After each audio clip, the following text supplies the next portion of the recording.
Welcome back to the Homestyle MMA Podcast. Sean Van Buren here for episode 24. Shout out to all the listeners or homies checking this out right now. I appreciate all of you. And today we're talking about the upcoming UFC Fight Night, Kattar versus Allen. Before we dive into that, it's time for the rapid recap of last Saturday, UFC 280, Oliveira versus Makhachev. Let's go.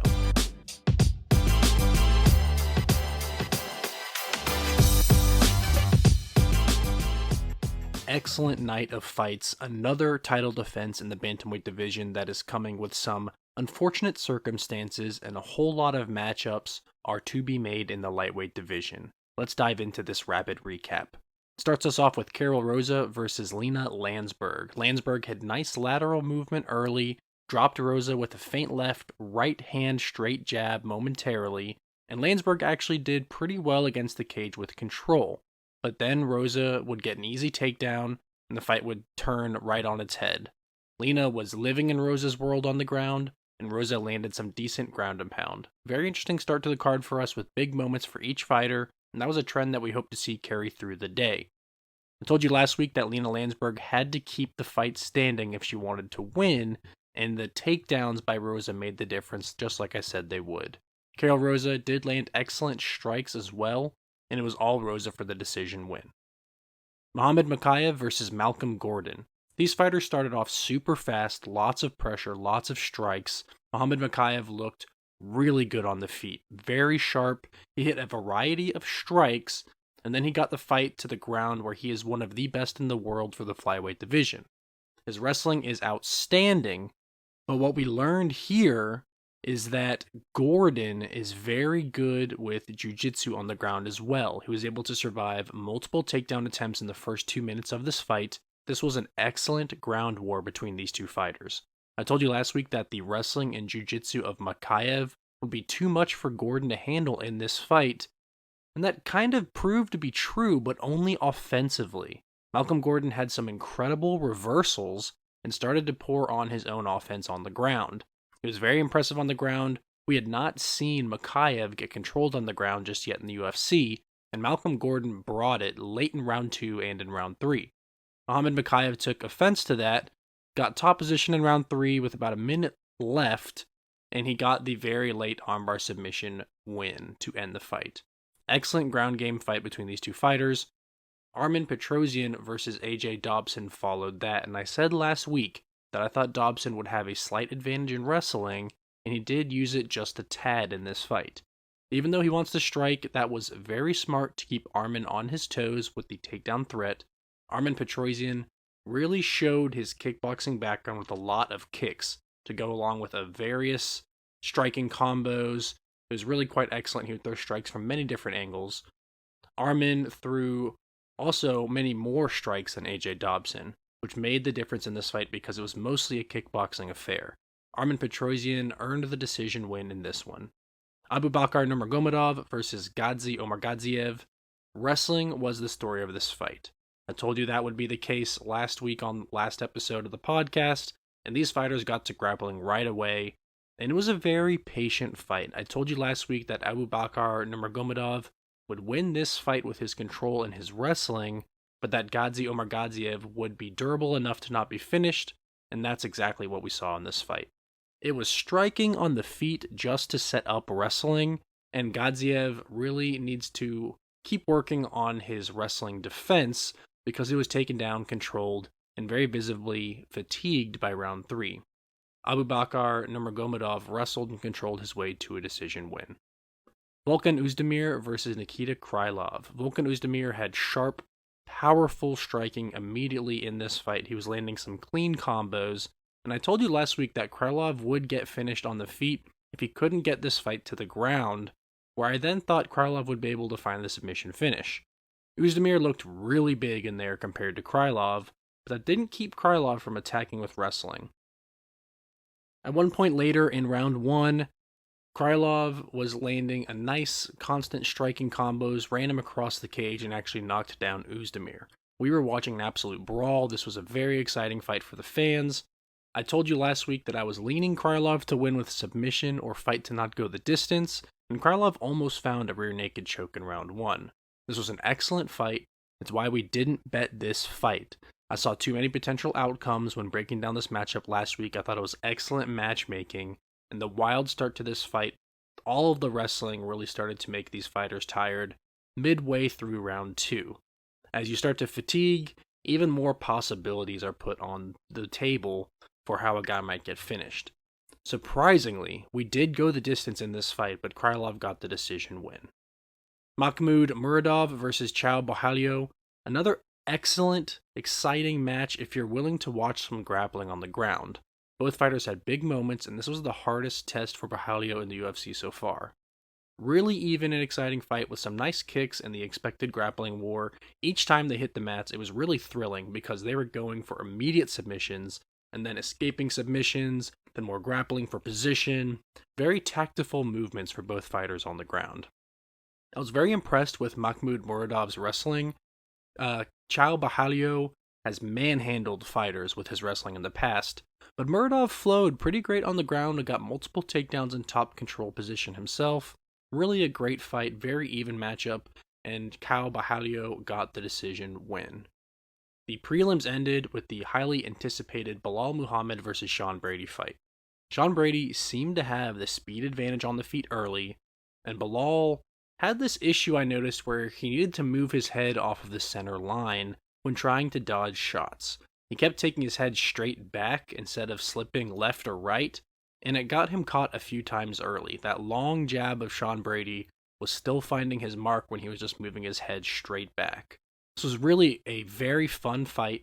I thought Belal Muhammad would have the advantage on the feet and the striking, but Sean Brady landed more clean strikes on the feet, especially in those kickboxing exchanges. Belal had constant forward pressure in this fight, and it seemed like he was trying to use his cardio pressure to wear down Sean Brady. Late in round 2, Belal Muhammad landed a massive right hook and started to unload with constant striking. He used his cardio as a weapon, and Sean Brady was wobbled on his feet. Belal Muhammad never let him gather himself. He was pouring it on, and the ref jumped in to stop this fight by TKO. Belal won exactly how I told you that he would last week. I said if he could stop the takedowns of Sean Brady, he would win with his striking on the feet. Once he landed that one big shot, he unloaded with striking cardio to get the win. We held off on betting this fight because I loved over 1.5 rounds, but only sort of liked fight to go the distance. Thought there was a chance this fight would end late, and I'm happy with our decision because over 1.5 rounds was such a huge favorite that I didn't feel like I missed out on that much of a profit by leaving that bet on the table. That led us into the excellent pay-per-view main event with Caitlin Chukagian versus Mannion Farrow kicking off the pay-per-view card. Kickboxer versus karate striker, very exciting matchup.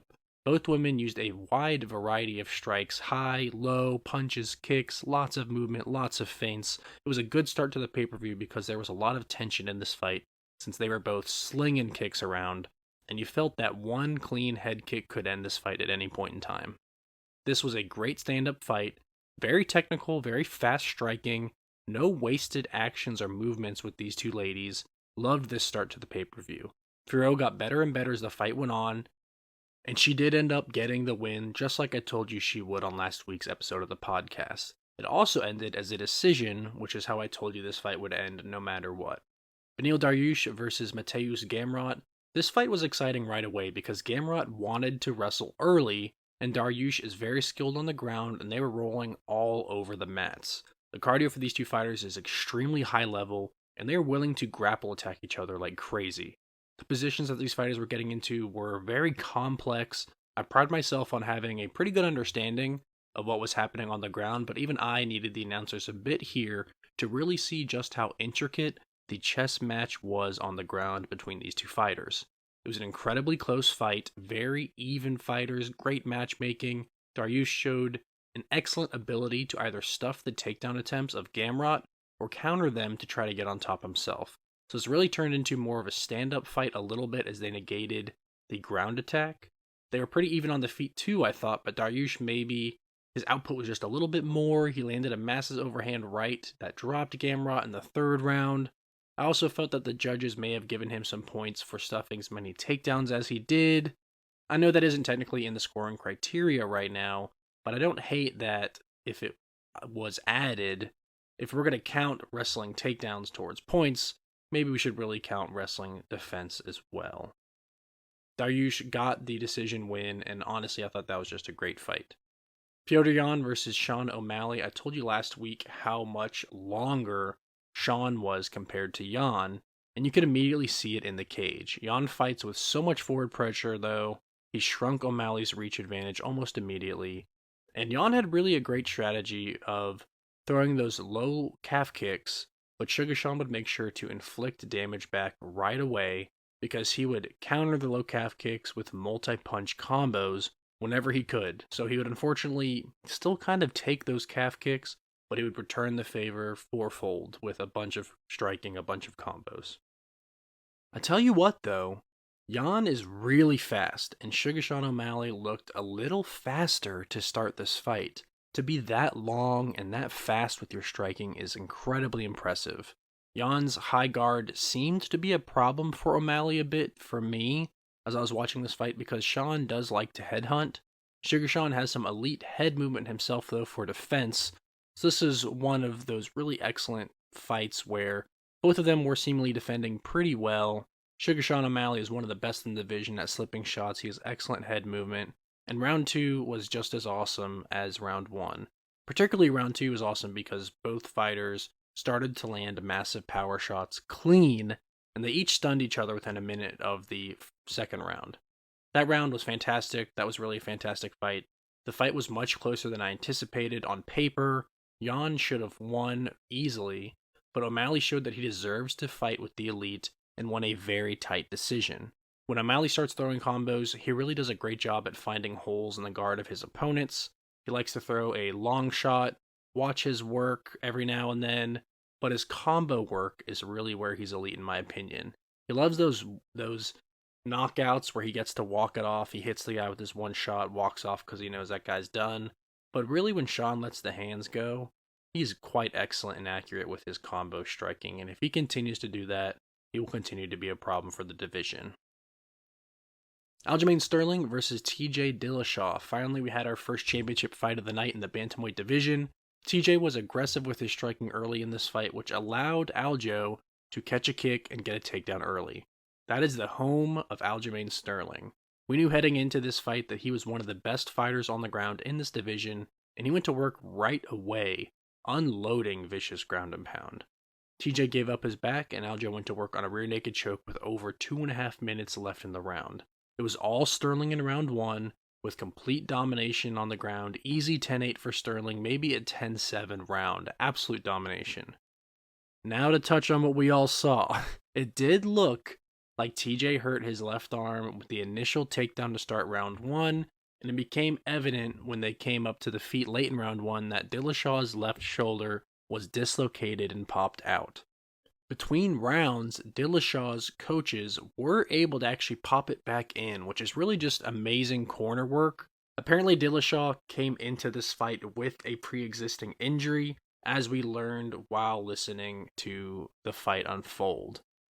That really sucked to hear because it really put a damper on this championship fight, and it dramatically changed the chance of success for TJ against a current champion. And when you're trying to take the champ's belt away, you know he's going to fight for his life to hold on to it, and we realized that TJ was an injured animal going into the Lions Den. Aljamain Sterling is just too good to lose to a fighter at less than 100%. The left arm popped out again in round 2, and it was clearly a major problem. Aljamain Sterling unloaded punishment in this fight and was able to finish the fight in round 2 by TKO, because frankly TJ Dillashaw just really couldn't defend himself with the injured left shoulder. But that led us to the main event fight that we had all been waiting for, the championship fight of the lightweight division, Charles Oliveira versus Islam Makhachev. The fight we've been waiting for, the fight that had all the hype behind it all year. As soon as it was booked, this was exciting, and we knew that someone was getting finished. I knew that Oliveira fought with no fear, and he was a former champion, but we saw early in this fight that Islam Makhachev was not worried about this spot being too big for him. He was ready for this opportunity. He was confident right away, and he fought like a number 1 title challenger who wanted that belt. The fight hit the ground within 1 minute of this fight, and that was actually extremely exciting because of the jiu-jitsu threat of Oliveira on the ground. and the aggressive, mauling style of wrestling that Islam Makhachev learned out of the Khabib Nurmagomedov camp. This is a very exciting grappling fight because I thought that Makhachev would be a little tentative to fight on the ground with Oliveira, but he truly was not afraid. He went for takedowns when they were available. He landed great ground and pound striking. Makhachev also was very excellent at striking on the feet too, and he dropped Oliveira with a right hook and immediately jumped on top into an arm triangle submission. The new lightweight champion of the world, Islam Makhachev, he couldn't have done it more impressively. He submitted the greatest submission fighter in UFC history with former champion Charles Oliveira. Islam Makhachev will be a tough fight for many in the lightweight division as the champion. Dana White mentioned that the winner of this championship could be fighting current featherweight champion and pound for pound #1 in the world, Alexander Volkanovski. We'll see if that happens next, as Volkanovski wants a shot at that lightweight title. That wraps up the rapid recap. It was truly a great night, or actually day, when you consider when these fights started for us on the East Coast. The fights were over in Abu Dhabi, so these East Coast fights were during the day on Saturday, but UFC 280 was excellent, and I do believe that it lived up to the hype. A little disappointing in the Bantamweight Championship, but unfortunately that belt just kind of has some of those trends with it. Someone has to break those trends. We'll see what happens, but let's go ahead and take a look at how our bets did.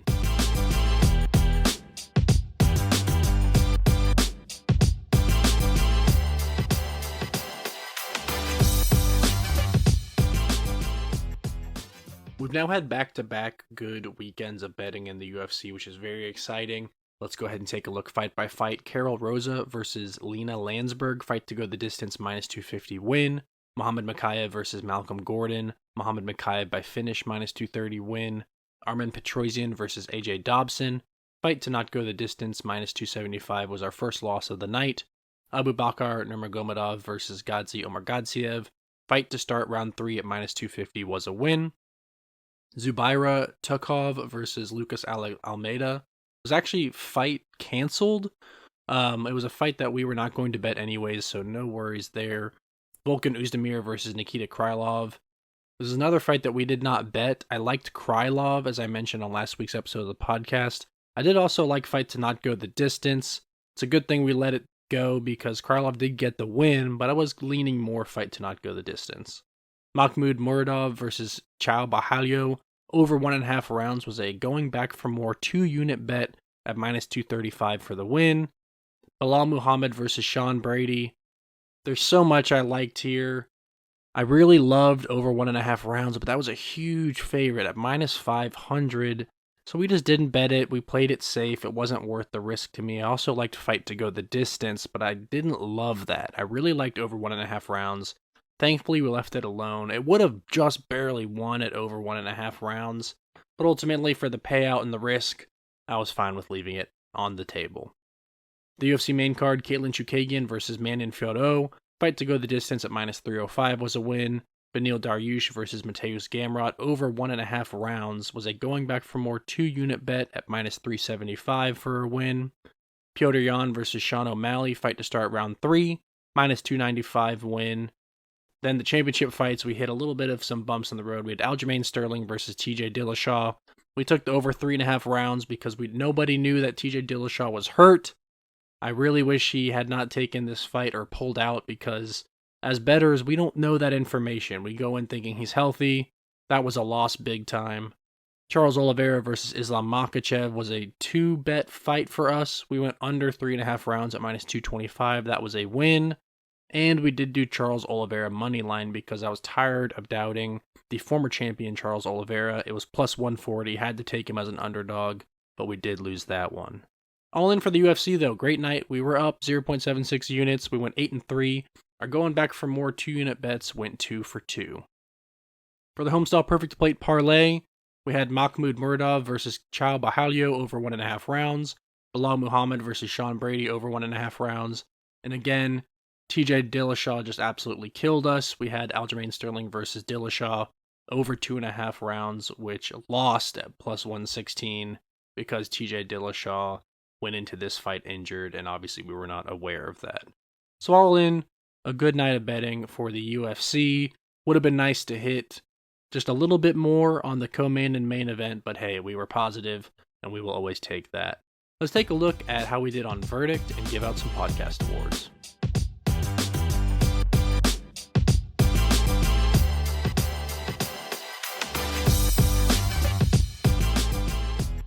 Not a great night on Verdict for us. We had no medals in this one. We had the wrong winner in each of the big 3 fights from the pay-per-view on this past Saturday. You probably noticed we did a lot of gambling with rounds over unders. That's because I thought these matchups were pretty close, so we went that route instead. That's why we had a good night gambling, but not a great night on Verdict. We'll look to bounce back next weekend and try to get ourselves another medal. For the Homestyle MMA Podcast Awards, even though this was a pay-per-view event, they actually didn't have early prelims, which I thought was a little odd. So we're going to start with the Mac and Cheese UFC prelims performance of the night. That is going to none other than Belal Muhammad. He handed Sean Brady his first ever loss as a pro, and he did it by knockout, which is very different than his typical fight style. This was his first knockout win since 2016 and only his second finishing win in that span as well. Our Chicken and Dumplings UFC main card performance of the night is going to Islam Makhachev. He submitted the greatest submission fighter in UFC history, and he deserves that recognition. A lot of people also viewed this as Charles Oliveira's title, and he showed up and took the belt home with him. So big shout out to Islam Makhachev.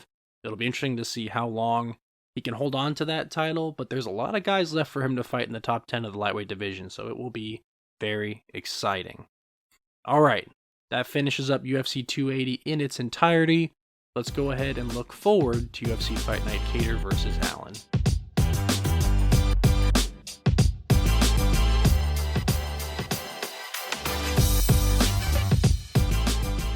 If you made it this far into the podcast, I want to take a moment to thank you guys. I got started really late on this episode. It's almost 10 o'clock on Wednesday night. As you know, these come out Thursday morning, so I'm not doing a lot of editing here. We're doing a dry run podcast. I'm splicing it together and getting it out, so it may not be our best quality, and I do want to apologize to you for that, but unfortunately my wife's car broke down just 2 days ago, and I've spent the last several nights finding her temporary transportation, getting her car to a mechanic, and trying to take care of my family from that aspect. So bear with me. We got the car getting worked on now, and I'm hoping that next week I can record a little bit earlier. That way I can do my edits appropriately and get you the best possible podcast. So, let's go ahead. UFC prelims for this upcoming Saturday. They're going to start at 4 o'clock on Eastern Standard Time with Christian Rodriguez versus Joshua Weems. These fighters are similar in size. Weems is making his UFC debut on a 2-fight win streak after actually being knocked out on Dana White's Contender Series. Weems has 9 submissions in his 10 pro wins, but no knockouts, and he has been knocked out twice. Rodriguez lost his UFC debut by decision against the very talented Jonathan Pierce. 6 of his 8 pro wins have been by finish. Rodriguez is a more well-rounded MMA fighter, I would say, but he was manhandled on the ground in his UFC debut loss, and that is where Joshua Weems wants this fight to take place. If Weems is able to get a few takedowns, then I think that this fight will be similar to Rodriguez's UFC debut, which is bad for him, but good for Weems, so I think will get his hand raised. Cody Durden versus Carlos Mota. These fighters are also similar in size. Durden won his last fight, but he is 2-2-1 in the UFC. Durden utilizes a very wrestling-heavy attack, averaging 4.24 takedowns per fight. Mota is making his UFC debut. He's on a 2-fight win streak, including winning the championship in LFA. We don't know a ton about Mota otherwise. He's 4-1 by knockout, and his last 3 fights have ended by knockout one way or the other. I think Cody gets his wrestling going in this one, and he gets the win with his ground game because he can be overwhelming in that aspect of MMA. Chase Hooper versus Steve Garcia. This is a very interesting matchup to me.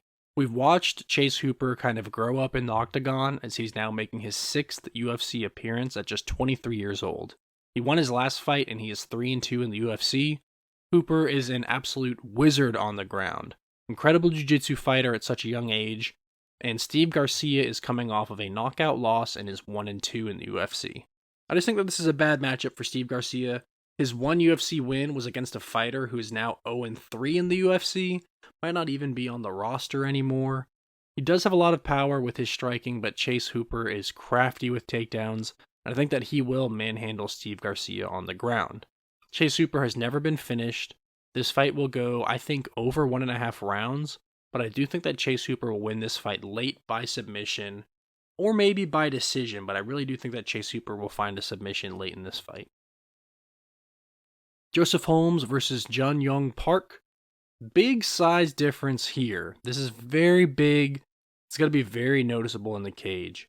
Joseph Holmes is 6 inches taller, so he's half a foot taller, but he actually has 7 inches in reach advantage. So huge, dynamically different sized fighters in this one. Joshua Holmes did lose his UFC debut, but bounced back in his last outing with a submission win. Holmes has finished all 8 of his pro wins, with 6 of those by submission. Jun Young Park won his last fight and is 4-2 in the UFC. Park is a very interesting fighter. He's basically just a boxing style striker on the feet, with a lot of punches, mostly just to the head area, but he will mix in a good bit of takedowns and has a strong ground game. So on the feet, mostly boxing style, but he will mix in some other mixed martial arts. This is a pretty intriguing matchup. I think that Park has to cover a ton of ground to get into his boxing and wrestling ranges, but Joseph Holmes also enjoys fighting on the ground. In his submission win recently, Holmes did get to the finish by scoring a knockdown first on the feet, so he does have good striking with some power. I know Jun Young Park has been a machine in the octagon for the most part so far, but the size of Joseph Holmes I think is just going to be too large for me to ignore in this one. So we're going to take Joseph Holmes to win this fight. Andrei Arlovski versus Marcos Rogerio de Lima. Big boys going at it in this heavyweight battle, with Arlovski gaining 2 inches in height and reach advantages. Arlovski is a UFC veteran since 2014, and he's on a 4-fight win streak. Rogerio de Lima is also a UFC veteran since 2014, and he lost his last fight to end a 2-fight win streak. This fight's going to be interesting. I think they will mostly stand and strike on the feet, where I think Arlovski will have the advantage, but Rogerio de Lima will be very dominant on the ground if he can get it there. Arlovski has faced mostly striking dominant fighters for the last few years now, and typically Rogerio de Lima fits that mold as well. He mostly sticks to striking, but he has had some success wrestling in the past in a few of his fights. That's going to be a spot where he should utilize that skill, and I think that he will. I think Marcos Rogerio de Lima will win by using his wrestling. I also think this fight will go long because I'm not sure that either fighter packs enough punch on the feet to get a knockout at this point in their careers. Our prelims end with Phil Hawes versus Roman Dolidze. Similar in size, Phil Hawes won his last fight by knockout to rebound from a knockout loss himself. He was on a 7-fight win streak prior to that, and Roman Dolidze is on a 2-fight win streak and has only lost 1 fight in his career as a pro. Phil Hawes is a dangerous mix of mixed martial arts. High volume striker, but he also uses a lot of wrestling to wear down his opponents or get the ground and pound once they hit the ground. It is a pretty similar fight style for Roman Dolidze. This fight will involve wrestling, and the winner will be whomever can impose their offensive wrestling while defending the opponent's takedown attempts. They're both going to be a problem in the middleweight division long term. Picking a winner here is going to be very tough. 21 of their combined 26 pro fights have ended by finish. I think Phil Hawes will be a little more powerful in the stand-up fighting, and I really don't know what is going to happen when the wrestling comes out. Truthfully, I am leaning Phil Hawes, and I actually think these fighters are so tough that it might just go over 1.5 rounds. That wraps up our UFC Fight Night prelims. Let's take a look at UFC Fight Night main card, Kattar versus Allen.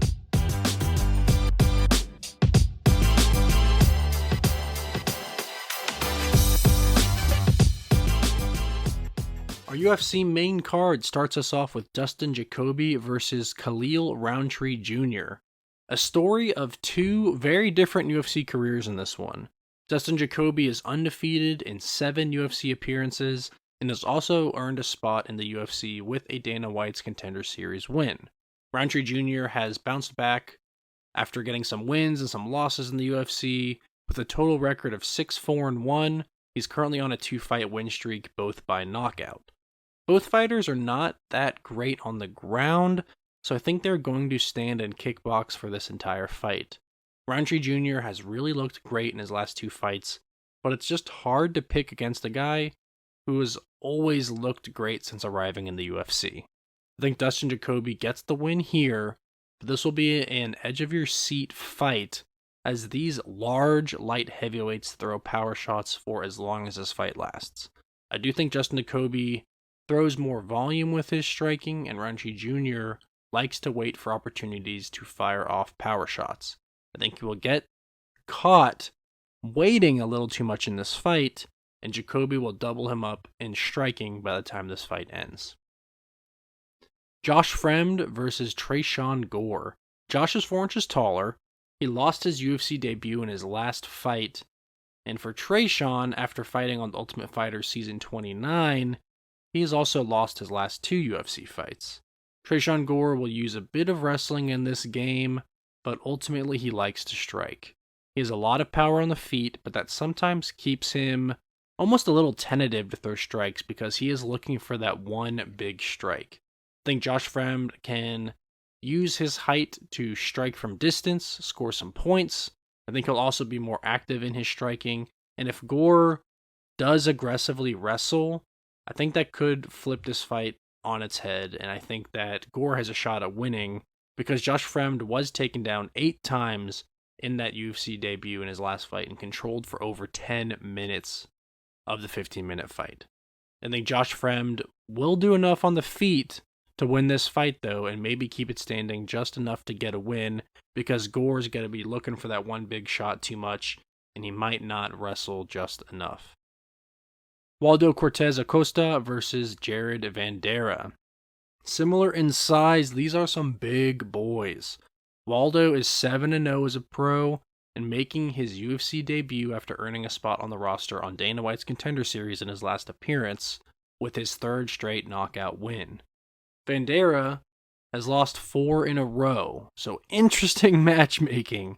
7-0, just won for his 3rd straight knockout win on Dana White's Contender Series, giving him to a guy in the UFC who's lost 4 in a row, with 3 of those 4 by finish. Plain and simple, Jared Vanderaa has to win if he wants to stay in the UFC, and I like Jared Vanderaa. I always thought he fought extremely hard, but things have just not gone his way as of late. Both fighters are extremely high volume and power heavyweight hitters. Vanderaa landed 109 significant strikes in his last fight. I just don't see a world where this fight goes to the judges. Both fighters have too much power, and the big thing with Jared Vanderaa is his back is against the wall. I think he gets the win here because he has to risk it to stay on the roster, and he will go for broke. Someone in this fight is going to sleep. Tim Means versus Max Griffin. Tim is 3 inches taller. He had his 3-win streak broken his last time out with a submission loss. His last 3 losses have all been by finish, with the last 2 coming by submission against high-level strikers. He's 5-6 all-time by submission. Max Griffin had his 3-fight win streak broken in his last fight as well. Griffin's just a hard-hitting striker with knockdowns in each of his last 2 fights and 2 knockout wins before that. Tim Means can go for a few takedowns, but I think this fight stays on the feet. Max Griffin has utilized a high-volume leg kick attack in his last few fights. I think those can slow down the movement of Tim Means and line him up for a knockout win late in this fight. That takes us to our UFC main event. Let's go ahead and dive into it.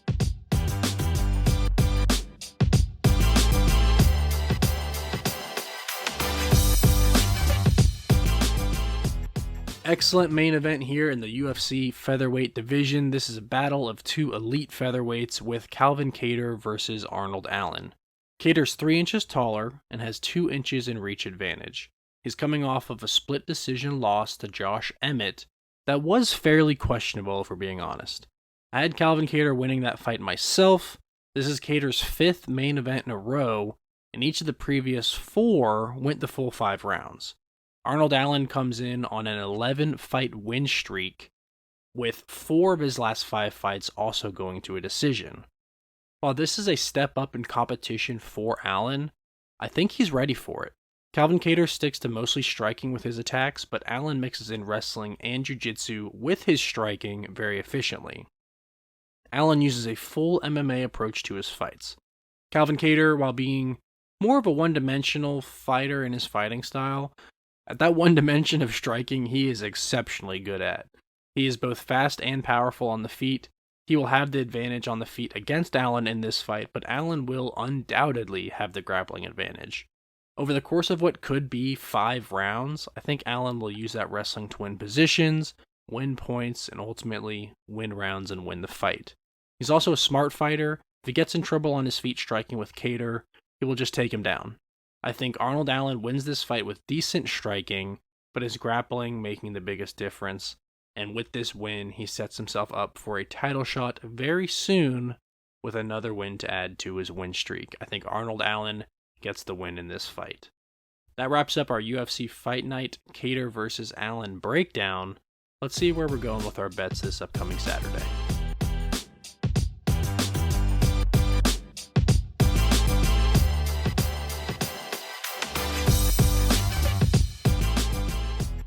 As always, please remember to bet responsibly. If you have a gambling problem, call your state's hotline. Now, guys, as we've been saying these last few episodes, we're no longer going to bet every single fight. That put me in some positions to make some bets on fights that I just didn't love. And you know what? That's not betting responsibly. We needed to cut that out. So we're only betting fights that I like. We're only betting lines that I enjoy as well. And that's a big key. Sometimes we won't bet a fight because what I really think will happen, the odds are just too long. It's just not worth the risk, so we're going to let it go. And that's what happened with the Belal Muhammad fight last weekend. I knew it was going over 1.5 rounds, but at minus 500, that's just not worth it. So we did leave it on the table. It did hit, but, I was fine with missing out on a minus 500 bet. Let's start with the UFC prelims. Christian Rodriguez versus Joshua Weems. We're going with Joshua Weems moneyline plus 290. Cody Durden versus Carlos Mota. I'm currently leaning Cody Durden, but guys, we're not going to bet this one. I'm always a little iffy when guys are making their UFC debuts because we don't know as much as I would like to know about them, so we won't always bet those fights going forward. This is going to be one of them. Chase Hooper versus Steve Garcia. I like Chase Hooper, definitely. He's under minus 300, which is okay, but I do think he wins by finish, so we're going to wait and see what that line looks like. Please remember to check out the podcast social media pages Saturday morning to see what we were able to grab. So Chase Hooper, possibly by finish, is what I like in that one. Joseph Holmes versus Jun Young Park. We went Joseph Holmes, moneyline plus 200. Andre Arlovsky versus Marcos Rogerio de Lima. We went with Marcos Rogerio de Lima, minus 230. And Phil Hawes versus Roman Dolidze. We just didn't bet this one, guys. I do feel in my gut that Phil Hawes is going to find a way to get that win, but that's such a close fight. I'm just going to sit back and enjoy that one, so we are not going to bet it as a podcast. Dustin Jacoby versus Khalil Roundtree Jr. Dustin Jacoby, moneyline minus 167. Josh Fremd versus Tresean Gore. Josh Fremd, moneyline minus 165. Waldo Cortez Acosta versus Jared Vanderaa. I pulled the trigger on it, and I went Jared Vanderaa, moneyline plus 175. I think he's too good to not be in the UFC. He's had some bad luck lately. And like I said, I like the guy. I want to think he's good enough to stay in the UFC, and a loss will certainly get him out of the organization. I do think Fight to Not Go the Distance is pretty much a lock as well. We're not taking that one. It's not available yet, but if you like that, feel free to jump on it. Tim Means versus Max Griffin. We went with Max Griffin, moneyline minus 185. And Calvin Kattar versus Arnold Allen. I really like over 3.5 rounds. That's probably going to be our going back for more 2-unit bet. Typically, I try to do at least 2 of those, but there's nothing that's really jumping out at me on this Saturday. So whatever it is not available yet, but over 3.5 rounds in our main event this upcoming Saturday. We're going to put 2 units on it. I do think Arnold Allen gets the win as well. If that's something that you like, feel free to take it, but we're not taking that as a podcast. For the Homestyle Perfect Plate Parlay, we're going Chase Hooper moneyline, Marcos Rogerio de Lima moneyline, and Max Griffin moneyline for plus 208. Pretty nice odds on that one. That wraps up our bets. Let's go ahead and wrap up the podcast.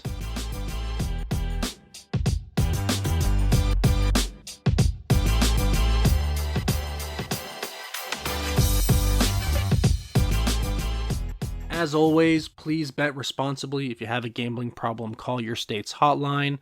Like I said, guys, we're doing this episode very fast. We're not doing basically any editing.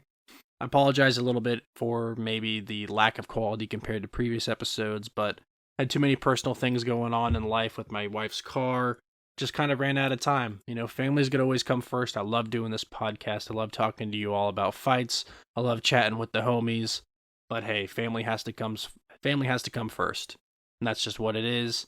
I will try to get ahead of the game next week, and like I always try to do, I try to give you the best that I can, and we will get back to that as soon as I possibly can. I'll be posting my verdict scorecard predictions prior to the events on social media for the podcast. Please go follow at the Homestyle MMA Podcast on Instagram, Facebook, and YouTube, and at Homestyle MMA Pod on Twitter. Check out the HomestyleMMAPodcast.podbean.com for additional information about the podcast. I'll continue to grow our content on social media. We do a really good job getting engagement, guys, so if you want to get involved, feel free to comment on anything. You don't have to agree with what I say either. If you have a different opinion, feel free to let me know. I'd love to talk to you about it. If you enjoyed today's podcast, please subscribe, like, comment, and review. Next week, we'll do a rapid recap from this card and preview our next set of fights, which is UFC Fight Night Rodriguez versus Lemos. That'll be going place on November 5th. Should be a very interesting fight with Marina Rodriguez and Amanda Lemos for the women's strawweight division, with a lot of heavy implications for the next title challenger. Till next time, this was Sean Van Buren on the Homestyle MMA Podcast. Y'all have a good one.